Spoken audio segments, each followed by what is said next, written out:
আসসালামু আলাইকুম প্রাণপ্রিয় শিক্ষার্থীরা। চেঞ্জিং সেন্টেন্সে যাদের ভয় রয়েছে তারা জাস্ট একটা কাজ করো, সেটা হলো তোমরা বিগত বছরের যত প্রশ্ন আছে সেগুলো একবার ব্যাখ্যা সহকারে তোমরা নিজে নিজে সলভ করার চেষ্টা করো। প্রাণপ্রিয় শিক্ষার্থীরা, আমি তোমাদেরকে এর আগে বলেছি, প্রত্যেকটা ক্লাসই বলি যে বিগত বছরের যে প্রশ্নগুলো সলভ করবো, বিশেষ করে 2019 সালের সকল বোর্ড একবার বুঝে বুঝে তুমি সলভ করবা।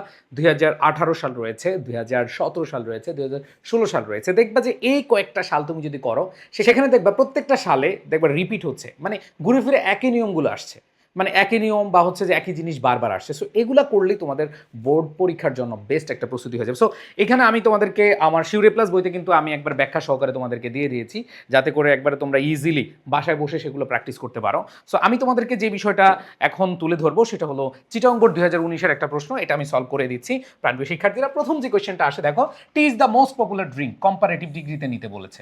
দ্যাট মিনস এইখানে আমাদের বোঝার বাকি নাই যে এইটা হচ্ছে একটা সুপারলেটিভ ডিগ্রি। আমরা জানি সুপারলেটিভ ডিগ্রিতে মোস্ট হয়, আর এইখানে খেয়াল রাখবা সুপারলেটিভ ডিগ্রিতে যেহেতু আমাদের আছে মোস্ট, এরপর আমাদের কম্পারেটিভ ডিগ্রিতে নিতে হবে। খুব ইজিলি চিন্তা করো, কঠিন কিছু চিন্তা করার দরকার না। এইখানে যে মোস্ট আছে না, এটা তো থাকবে না।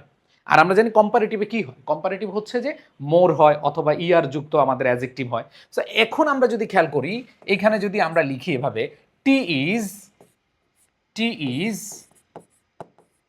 মোর পপুলার, এখানে দা মোস্ট হবে না, কারণ এটা হচ্ছে সুপারলেটিভ ডিগ্রিতে আছে, আমাদের কম্পারেটিভ করতে বলেছে। তাহলে টি ইজ মোর, এরপর হচ্ছে পপুলার। দেখো খুব ইজিলি চিন্তা করে দেখো যে এখানে টি ইজ মোর পপুলার, এখানে দা মোস্ট হচ্ছে না, কারণ এটা সুপারলেটিভ ফর্ম আছে। তাহলে টি ইজ এখানে পপুলার দিলাম, আর এখানে কেন আমরা মোর দিলাম, কম্পারেটিভ ডিগ্রিতে করতে বলা হয়েছে। সো এখানে আমরা দেখলাম যে টি ইজ মোর পপুলার। এখন আসো, আমরা কম্পারেটিভ ডিগ্রিতে দেন আনি, শুধু দেন না, এরকম দা প্লাস সুপারলেটিভ ডিগ্রি এরকম যদি থাকে, কম্পারেটিভ করতে হলে আমাদের কি আনতে হয়, দেন এনি আদার, দেন এনি আদার। এই দেন এনি আদারটা বসানোর পরে আমাদের বাকি থাকলো কি, যে ড্রিঙ্ক আছে, কি আছে, ড্রিঙ্ক আছে, দেন আদার এনি আদার ড্রিঙ্ক। এই যে আমাদের ডান। কিভাবে, দ্য মোস্ট সুপারলেটিভ ডিগ্রি আছে, আমাদের কম্পারেটিভ করতে হবে। এখানে আমরা জানি কম্পারেটিভ করতে হলে মোর আনতে হয়, এবার মোর আনলাম। তাইলে দেখো tea is more popular than any আদারটা আমাদের আনতে হবে, যে সুপারলেটিভ ডিগ্রিতে আমরা যখন কম্পারেটিভ ডিগ্রিতে নিব তখন হচ্ছে আমাদের দেন এনি আদার আনতে হবে। সো এখানে আমরা সহজেই আনসার করতে পারি যে tea is more popular than any other drink. এরপর দেখো, tea helps us remove our fatigue. দেখো প্যাসিভ করতে বলেছে, খুব ইজিলি আমরা চিন্তা করব। দেখো এখানে দেখো, টি সাবজেক্ট, হেল্প হচ্ছে ভার্ব, আস হচ্ছে অবজেক্ট। তো আস হচ্ছে অবজেক্ট, এটাকে সাবজেক্ট বানাবো, আমরা সাবজেক্ট বানালাম।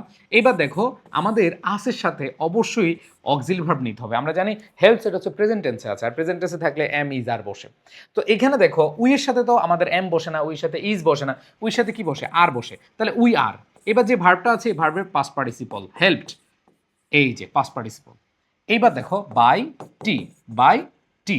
এখন কথা হচ্ছে এই যে বাকি অংশ আমরা লিখে দিব না, বাকি অংশ লিখতে গিয়ে আমাদের একটা জিনিস মাথায় রাখতে হবে। আমি দেখি অনেকেই যখন এই কোয়েশ্চেন সলভ করায়, অনেকে বলে হ্যাঁ তোমরা মনে রাখবা এখানে টু প্লাস বাকি অংশ দিয়ে দিবা, বা টু প্লাস ভার্বের বেস ফর্ম দিবা। না, আমি তোমাদেরকে একটু ব্যাখ্যা করে দিচ্ছি কেন আসলে আমরা টু আনবো। খেয়াল করে দেখো, এখানে দেখো রিমুভ একটা ভার্ব আছে, আবার হেল্পস একটা ভার্ব আছে।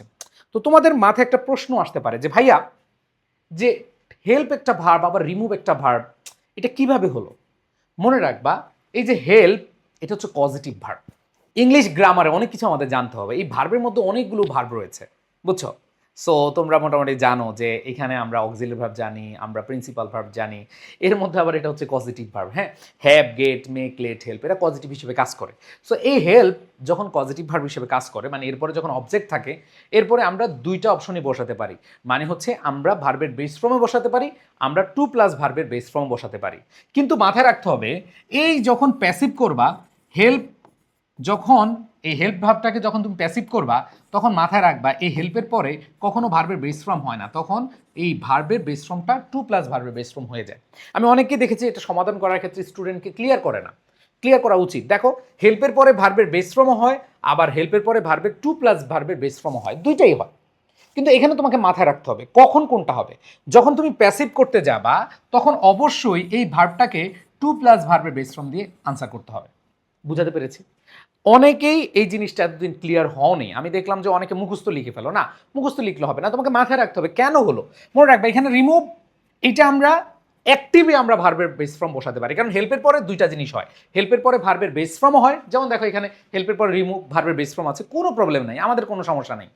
কিন্তু যখনই তুমি এটাকে প্যাসিভ করবা, প্যাসিভ করলে ভাই এটাতে আসলে তুমি শুধু বেস ফর্ম দিয়ে আনসার করতে পারবে না, টু প্লাস ভার্বের বেস ফর্ম। তাহলে দেখো we are helped by T to remove, এরপরে বাকি অংশ আওয়ার ফাইটিং, খেলা শেষ। বুঝতে পেরেছো?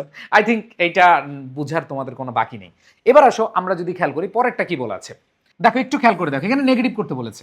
সো নেগেটিভ করতে বলছে, আবার এভরি ওয়ান আছে। সো আমি তোমাদেরকে এর আগে বলেছি every one, everybody, every mother, every father, এগুলো থাকলে তোমাদেরকে মাথায় নিয়ে আসতে বলছিলাম যে দেয়ার ইজ নো আনতে হবে। তো আসো আমরা যদি এখানে ইউজ করে থাকি, অলমোস্ট যা আছে তাই থাকবে, এটার কোনো চেঞ্জ নাই। এবার এভরি ওয়ান যেহেতু আছে, তাহলে আমরা কি বলতে পারি, there is no one, there is no, এবার ওয়ান আছে, তার মানে দেয়ার ইজ নো ওয়ান। এরপরে দেখো আমরা জানি there is no one, there is nobody, এগুলো থাকলে আমাদের রুলসের কি আনতে হয়, হু, ডু নট অথবা ডাজেন্ট। সো এখানে আমরা দেখতে পাচ্ছি এখানে এস বাই এস আছে, তার মানে হু ডাজ নট হবে, তার মানে দেখো হু ডাজ নট, এখানে ডাজ নট দিলাম। আর এখানে এস যেহেতু আছে, আমরা ডাজ ইউজ করে ফেলেছি, এখানে আর এস যুক্ত করব না, যা আছে আমরা বেস ফর্মটা বসাবো। তাহলে এনজয়, এরপরে অ্যান্সার টি, খেলা শেষ। বুঝতে পেরেছে সবাই? সো এখানে এভরি ওয়ান আছে, এই জন্য দেয়ার ইজ নো ওয়ান। এরপরে হু ডাজ নট আমাদের রুলস অনুযায়ী, সূত্র অনুযায়ী। এরপরে এনজয় ভার্বের বেস ফর্ম হবে, কারণ ডাজ অলরেডি নিয়ে ফেলেছ, এস বাই এস হবে না। সো আমরা বাকি অংশ বসিয়ে দিলাম, ডান। এবার আসো পরেরটা, Bangladesh is one of the tea producing countries compound. এখানে দেখো আমরা যে জিনিসটা পাচ্ছি এইটা হলো আমাদের সিম্পল সেন্টেন্স। আর সিম্পল সেন্টেন্সকে যখন তুমি কম্পাউন্ড বানাবা, কম্পাউন্ড মানে হচ্ছে এন্ড থাকবে, বার্ড থাকবে, অর ইয়ের থাকবে, এবং সেখানে দুইটা ভার্ব থাকবে। কয়টা ভার্ব থাকবে? দুইটা ভার্ব। সো এখানে খেয়াল করে দেখো আমাদের একটা ভার্ব আছে। কয়টা ভার্ব আছে? একটা ভার্ব আছে। আমাদের লাগবে কয়টা? দুইটা। সো আমরা এইখানে যে জিনিসটা খেয়াল করব সেটা হচ্ছে, দেখো এইখানে আমরা সাবজেক্ট লিখলাম বাংলাদেশ, দেখো বাংলাদেশ আমরা সাবজেক্ট লিখলাম। এবার দেখো আমরা যেহেতু দেখতেছি প্রডিউসিং, মানে এটা হচ্ছে আমাদের এমন একটা ভার্বকে নির্দেশ করতেছে যেটা আমরা জানি ফাইনাইট ভার্ব। যেমন হচ্ছে বাংলাদেশ প্রডিউসেস, এখানে আমরা ভার্বটা নিয়ে আসবো প্রডিউসেস, এই প্রডিউসিং জায়গা থেকে আমরা কি আনবো? প্রডিউসেস। বাংলাদেশ প্রডিউসেস, কি প্রডিউস করে? বাংলাদেশ টি প্রডিউস করে, তাইলে হচ্ছে বাংলাদেশ প্রডিউসেস টি। এরপর দেখো আমাদের এন্ড বার্ট অরিয়েট আনতে হবে। সো আমরা যেহেতু এটা সমপর্যায়ের, সো এটা নেগেটিভ না, আমরা এখানে কি বলবো? এন্ড। এবার বাংলাদেশের সাবজেক্ট কি? It is. এরপরে বাকি অংশ দেখো, ওয়ান অফ দেমও লিখতে পারো, অথবা তুমি এই ওয়ান অফ দেম না লিখে লিখতে পারো one of the tea producing country, one of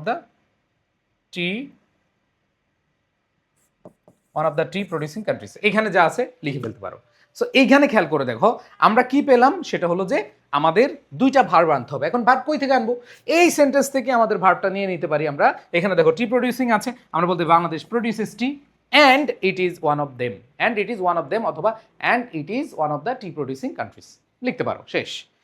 এরপর দেখো লাস্ট আমাদের কি হচ্ছে, Bangladesh exports tea and earns a lot of foreign exchange. দেখো এইখানে আমরা একটু করেছি সিম্পল থেকে কম্পাউন্ড করেছি, আর এখন বলেছে তুমি হচ্ছে কম্পাউন্ড থেকে, দেখো এন্ড আছে, কম্পাউন্ড থেকে তুমি কি করবা? সিম্পল করবা। সো সিম্পল করা মানে হচ্ছে খুব ইজি জিনিস, মানে কমানো, ছোট করতে হবে। আসো এখানে দুইটা ভার্ব আছে, একটা হচ্ছে এক্সপোর্টস আর একটা হচ্ছে আর্নস। সো তুমি দুইটা ভার্বকে একটা ভার্ব নিয়ে আসবা, মানে একটা ভার্বকে আইএনজি করে ফেলবা, আর একটা মেইন ভার্ব থাকবে। সো এখানে দেখো আমরা এই এক্সপোর্টটা আছে, এই এক্সপোর্টটাকে আমরা এক্সপোর্টিং বানিয়ে ফেলবো, কারণ আমরা জানি যে সিম্পল সেন্টেন্সে আইএনজি হয় ভার্বের সাথে। তাহলে এক্সপোর্টিং টি, এখানে কি আর এন্ড থাকবে? এখানে এন্ড থাকবে না, তাহলে এক্সপোর্টিং টি, এরপরে তুমি বাকি অংশ লিখে দিবা, Bangladesh earns a lot of foreign currencies. আর এইখানে আমরা যেই কাজটা করব, এই এক্সপোর্টিং এর আগে আমরা একটা বাই যুক্ত করব, মানে দ্বারা দিয়ে কর্তৃক থাকলে আমাদের কি হয়? বাই হয়। আবার ছাড়া এরকম বুঝালে, ছাড়া বা ব্যতীত বুঝালে কি হয়? উইদাউট হয়। এর আগে আমরা একটা বোর্ডের কোশ্চেন যখন করেছি সেখানে আমরা দেখেছি যে যদি আমরা দেখি কোনো কিছু ছাড়া বা ব্যতীত বুঝায়, সেক্ষেত্রে আমরা উইদাউট ইউজ করি। আর একত্রে বা কোনো কিছু সহ বা কোনো কিছু দ্বারা দিয়ে কর্তৃক বুঝালে বাই ইউজ করতে পারি। তাহলে by exporting tea Bangladesh earns a lot of foreign exchange. So এখানে এইভাবে আমরা ইউজ করতে পারি। এখন কথা হলো যে ভাইয়া বাই যদি না দেয় নাম্বার দিবি কেন? অনেক টিচার নাম্বার দেয়, বাট মনে রাখবা কোনো কিছু দ্বারা। কীভাবে আমরা করেছি? বাই এক্সপোর্টিং টি, যে আমরা চা রপ্তানি করি, এই যে চা রপ্তানির মাধ্যমে। তো এইখানে আমাদের কি করতে হবে? বাই ইউজ করলে সবচেয়ে সুন্দর হয়। মনে রাখবা ট্রান্সফরমেশন অফ সেন্টেন্স মানে হলো তুমি তোমার টেন্সের ফরমেশনটা করবা, অন্যভাবে করবা কিন্তু অর্থটা সেম থাকতে হবে। ওকে, আচ্ছা। সো আশা করি তোমরা বুঝতে পেরেছো এবং অনেক বেশি প্র্যাকটিস করতে হবে। যে যত বেশি প্র্যাকটিস করবে ট্রান্সফরমেশন অফ সেন্টেন্স তোমার জন্য তত ইজি হয়ে যাবে। আর তোমরা এই জিনিসগুলা একেবারে সহজে পরীক্ষার আগে সেটা একটা ক্র্যাশ কোর্স যারা খুঁজছো, মাত্র 15 দিনে আমি তোমাদেরকে 15 দিনের মোট 24টা ক্লাসে আমি তোমাদেরকে সেরা একটা প্রস্তুতি নিয়ে দিব। সো এই প্রস্তুতিটা তোমরা পেয়ে যাবে আমাদের ক্র্যাশ কোর্সে। এখানে দেখো প্রত্যেকটা টপিক তোমাদের আছে, লাইভ এবং আর্কাইভ সহ তোমরা এই ক্লাস কোর্সটা পেয়ে যাবা। এবং এই কোর্সে অনেকে হোয়াটসঅ্যাপ করেছো, সরি হোয়াটসঅ্যাপ করবা না, তোমরা হচ্ছে আমাদের আই এডুকেশন পেজে নক দিবা অথবা মহসিন পাটোয়ারির যে পেজটা রয়েছে সেখানে নক দিবা। ইনশাল্লাহ তোমরা সেখানে দ্রুত ভর্তি হয়ে ক্লাসগুলো করে ফেলতে পারবা। সবাই ভালো থাকবা, সুস্থ থাকবা। আর কি ক্লাস লাগবে? চেঞ্জিং সেন্টেন্সের আর ক্লাস লাগবে? যদি লাগে অবশ্যই কমেন্টে জানাও। আল্লাহ হাফেজ, আসসালামু আলাইকুম।